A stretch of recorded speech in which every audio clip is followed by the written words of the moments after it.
qui rentre de 50 mètres derrière, Quilon du Châtelet et Combat de Guèze. Voilà, on se positionne. On va volter. Espérons qu'on parte du premier coup. C'est toujours un avantage quand même pour ne pas perturber ces cracks. Voilà, on s'élance pour notre étape du Grand National du Trot avec Récital Carizé tout à l'extérieur qui va très très vite et qui essaye de prendre la direction de l'épreuve. On lui résiste avec Hulk Médoc le long d'accord, on lui résiste également avec le numéro 3, Zarpazné. On voit très très loin derrière le numéro 16, Quilon du Châtelet qui ferme la marche. Le 10, Rolls the Gaz est mal parti, se retrouve loin. L'un des grands favoris, Swedisman, qui rendait 25 mètres. Et vraiment à 25 mètres, il est parmi les derniers du deuxième échelon. Ouais, il est presque avec les 50 mètres d'ailleurs. Et parmi les 50 mètres, puisqu'on en parle, eh bien c'est le 17, Combat de Guèze qui est le mieux revenu. Derrière, c'est très dur pour le numéro 16, Quilon du Châtelet. Faute de l'As. Faute de Kea, numéro 1, qui est éliminé. Dans peu de temps, certainement éliminé, car il a pris la voie de dégagement. Et pendant ce temps, c'est Hulk Médoc qui laisse passer actuellement Récital Carizé et Tintin Découvre. Tintin Découvre et Pierre Vercruysse, notre champion du monde driver, qui prend la tête.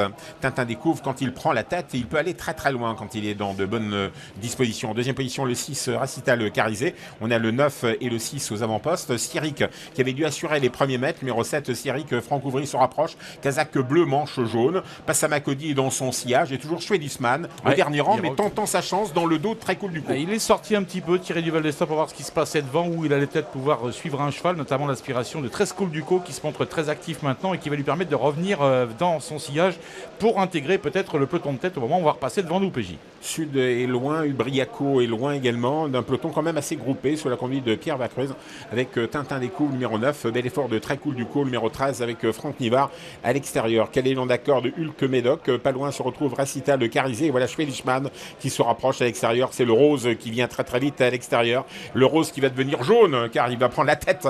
Ce numéro 11, Schwedisman, c'est fou, et Styric qui passe à l'attaque à son tour.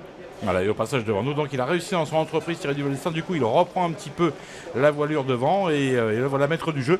Il va certainement essayer de ralentir pour mieux repartir après. Quelle course! On voit que Rudlerou est encore un petit peu attardé, numéro 12. Il attend en queue de peloton. Plus ça avancera, plus il pourra finir. Et ça avance sous la conduite numéro 11, Schwedisman. En deuxième position, le 9, Tintin Découvre. Le 13, Trescoul Ducos. Dans le dos, Trescoul Ducos. L'autre favori, numéro 7, c'est Thierric.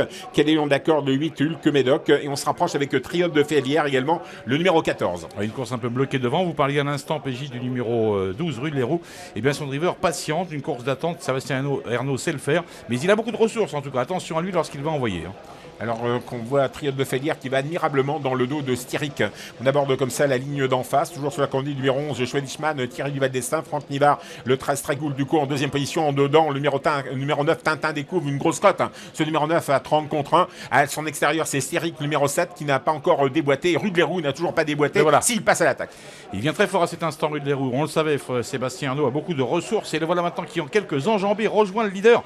Et il va le dépasser allègrement, PJ. La course, c'est un tireur. Ouais. C'est fou comme il va vite comme ça. C'est comme ça qu'il avait rattrapé Timoko en particulier sur l'hippodrome de Beaumont-le-Magne. Et Rudlerou a pris la direction de l'épreuve dans le dernier tournant. Schwedisman en deuxième position. Styric à l'extérieur, numéro 7, passe à l'attaque également avec Trescoul Ducos qui n'est pas battu au centre. Et Triomphe de Félière qui passe à la contre-attaque également, le numéro 14 à l'extérieur. Le 12, Rudlerou avec Sébastien Arnaud en deuxième position. Le 14, Triomphe de Félière et Anthony Barrier. On lutte pour les places avec Styric, le 7 avec le 13, Trescoul Ducos et Schwedisman, le numéro 11, le long d'accord également. La phase de finale avec le 12, Rudlerou qui l'emporte, le 14, Triomphe de Félière est deuxième, le 7, Styric vient prendre la troisième place, la quatrième place pour le 13, Trescoul Ducos, la cinquième place pour le 11, Schwedisman, et à distance c'est le 8, Hulk Médoc qui termine sixième. Que c'est beau, les bonnes courses avec les favoris, tous les favoris sont là, les 5 premiers sont parmi les très grands favoris de cette épreuve. Et regardez le numéro plus, 10,82, attention, la tirelire peut peut-être tomber aujourd'hui avec cette arrivée de favoris qui est sur de nombreux tickets, du moins je l'imagine, 12, 14, 7, 13 et 11 est l'arrivée de ce quintet de cette 12e étape du Grand National du Trot qui a tenu toutes ses promesses au niveau du spectacle. Bravo à Sébastien Arnaud qui a drivé une course pleine de sang-froid et d'intelligence. Le 14 est deuxième, Triomphe de Félière. Ensuite le 7, le 6, le 7 à 4,60 €, le 13 à 6 € et le 11 à 4,90 € avec le numéro plus gagnant 10,82. Je vais vous parler de la tirelire. Elle peut tomber.